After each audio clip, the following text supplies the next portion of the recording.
台南的延平郡王祠开山王庙头一摆举办新种体验活动，让大家来了解新种的内底面是生做啥款。另外，庙方嘛展出一尊新的虎爷，希望会当来推广在地信仰文化甲传统工艺。 老家的时代，当看到新将三进三退来参拜行礼。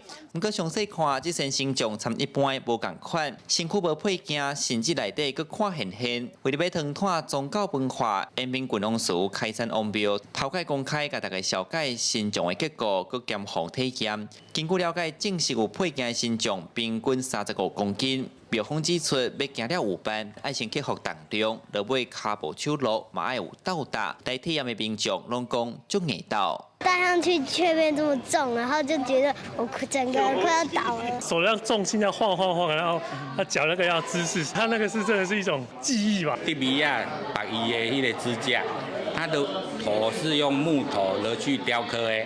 雕刻之后，伊要搁挖空，减轻它的重量。另外，庙寺内嘛是闹热滚滚，大家挖过来要看这尊参古早时无共用五彩来装台虎爷。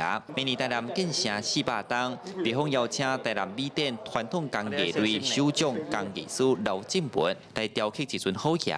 刘进文表示，这唔那是新尊尔，佫是一件艺术品。伊希望互各地来游客看到台湾形象工艺创新。它的颜色是代表金木水火土啦。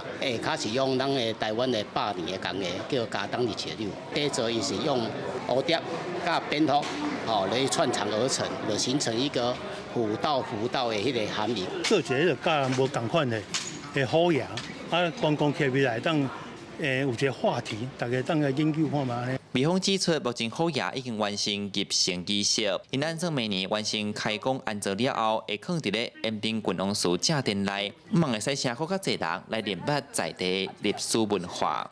记者李新台南采访报道。